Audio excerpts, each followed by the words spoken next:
Hello, ladies and gentlemen. Welcome back to another episode here on African Confessions. The following story that you're going to be listening to, it comes from a translation of a message that I received. And the translation, it reads like this. Hello, Brother Nashi, how are you? Can you please post my own story as anonymous? It started really funny. I had this other friend of mine who told me that this was what she was doing. She was hustling guys on Facebook and she was also getting a lot of money. What she would do is that she would go on Instagram. After she would have gone on Instagram, she would follow some South African women, and then she will select any woman that you want and you copy everything. You start to download her pictures, even making some screenshots, each and every picture, even her first picture, the whole entire account.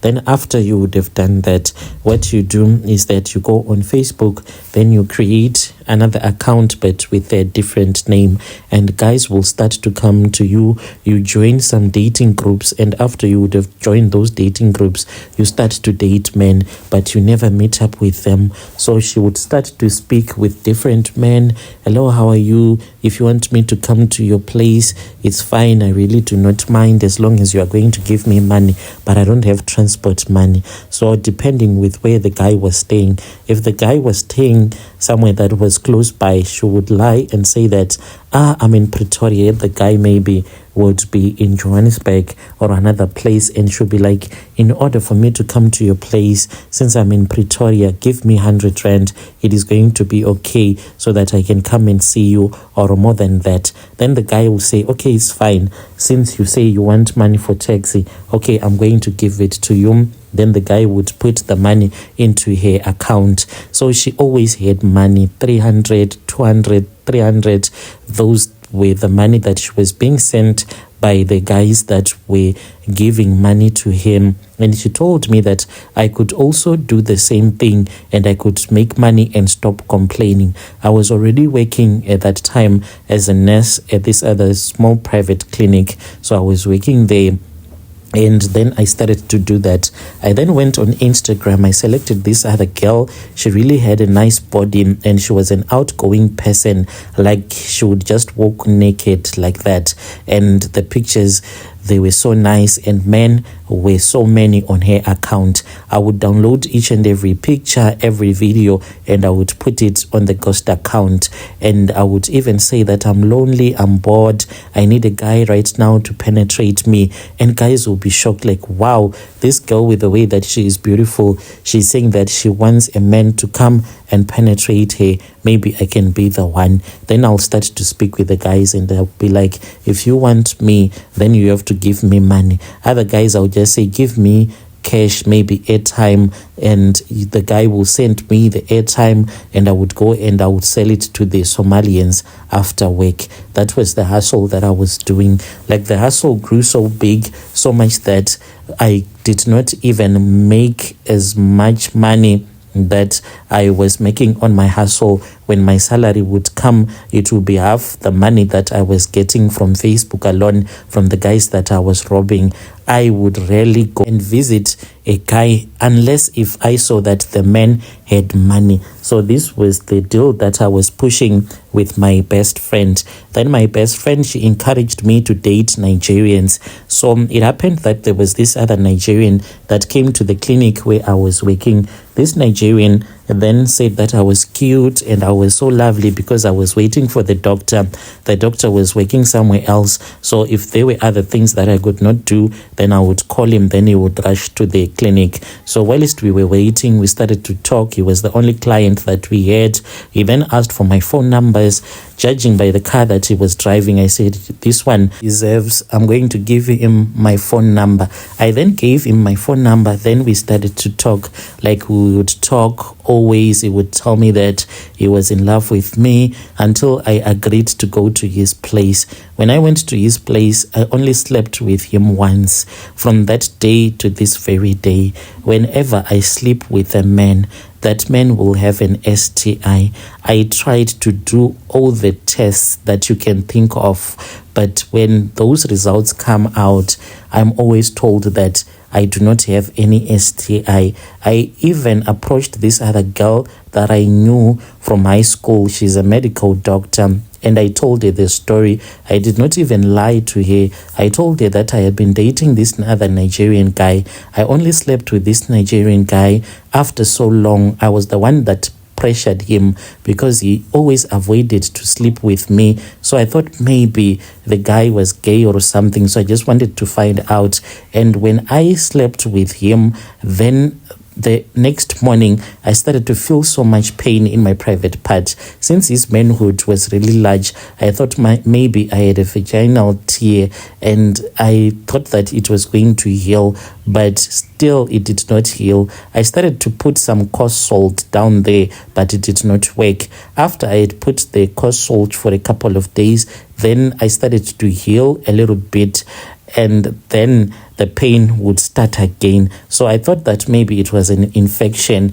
I even went to the clinic myself, even went and did some over-the-counter medication stuff, but it did not even work. So each and every man that I would sleep with, when that man would have finished sleeping with me, he would tell me that he is feeling pain in his balls, and this will get worse and worse. Some of them, they would be having discharge that will be coming out of their private part, not like drop, but some kind of discharge that is mixed with blood.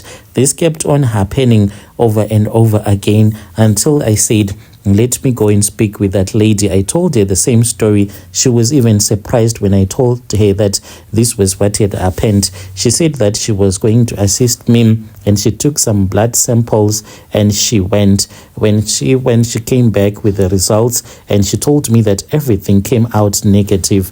There was nothing that was wrong with me. To this very day, I really do not know. Even if I sleep with a man using protection, that man, I still give him an STI. I don't know what kind of an STI this is. Like, I just want to know. I know that there are people who listen to your confessions that are from Nigeria. If they people like that are from Nigeria that can assist me, I'll be so grateful. Is there this type of an STI in your country? Please help me. Your dear listeners, right there was a message that was sent to me by one of our dear sister. Let us try to speak with her in the comment section. She's saying that she does not know what kind of an STI she has gotten, but it is always painful when she is sleeping with a man, and also that man will start to have some discharge. Let us try to speak with him. Then there is another message that was sent to us by our dear sister. The message, it reads like this. Hello, how are you? Can you please post my own story as anonymous? I am a South African woman, and I have a blesser that I have been dating. It has been a month now ever since that I have started dating this blesser. I am only aged 24 years old. I am in college, and unfortunately I have fallen pregnant, and I wanted to remove the pregnancy.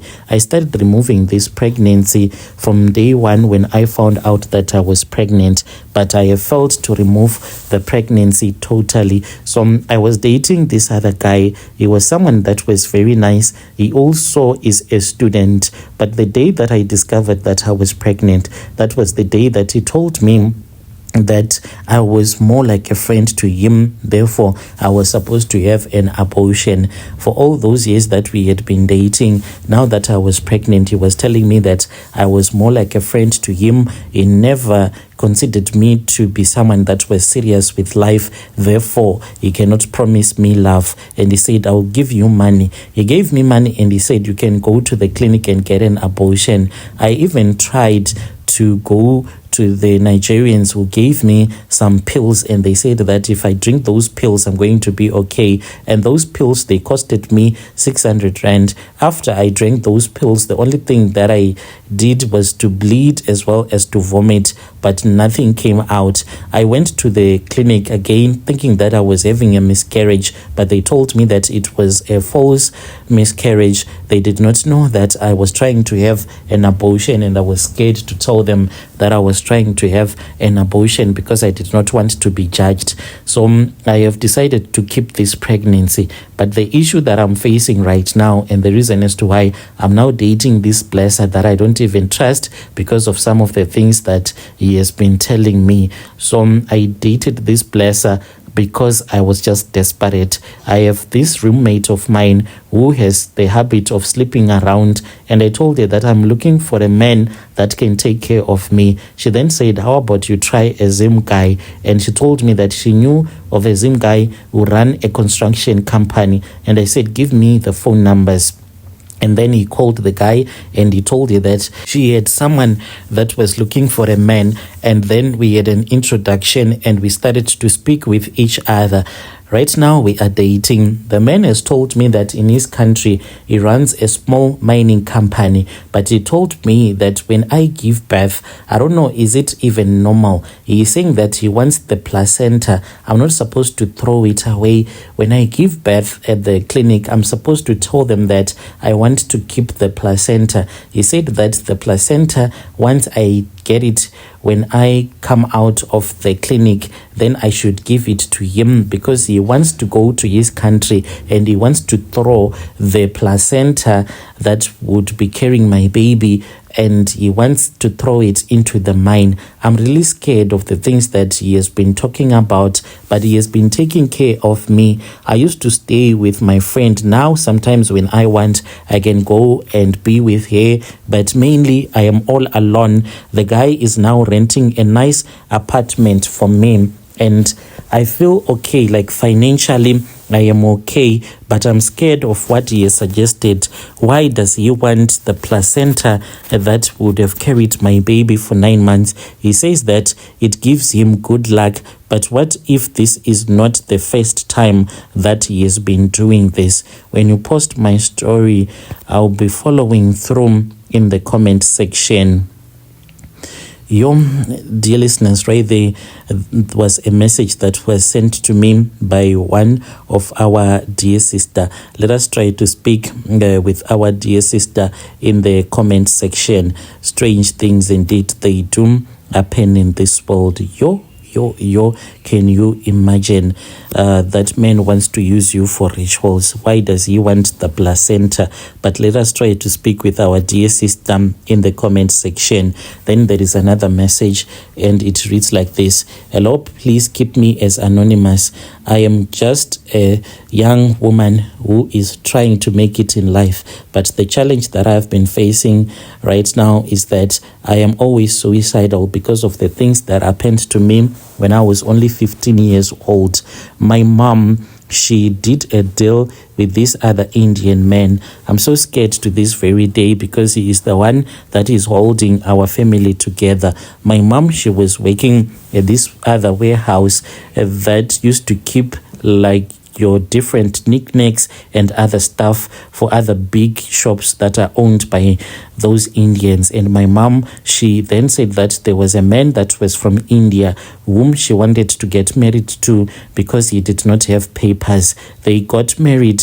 When we started staying together, this man would come to me in my room and offer me money. Because he used to offer me money, I started agreeing to sleep with him and I fell pregnant. After I had fallen pregnant, that was when he told me that my mother was never supposed to know about this. He then said that he was going to bring his own young cousin brother who was almost my age to South Africa.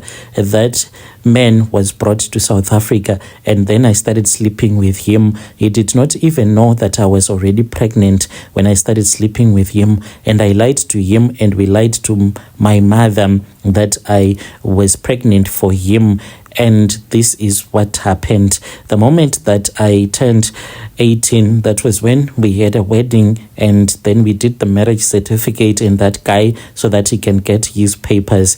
He loved my daughter a lot. He does not know that the baby does not belong to him. It belongs to my stepdad. How can I tell him the truth? Because he himself, he does not have a child.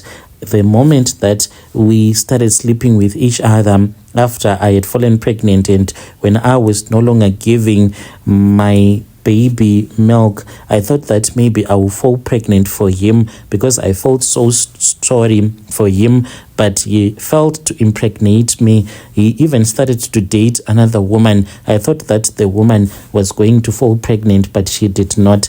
So I'm scared. Should I ask him, like, do you give birth or not? Because I am always thinking about that situation. When you post my story, please tell me. I'll be following through in the comment section.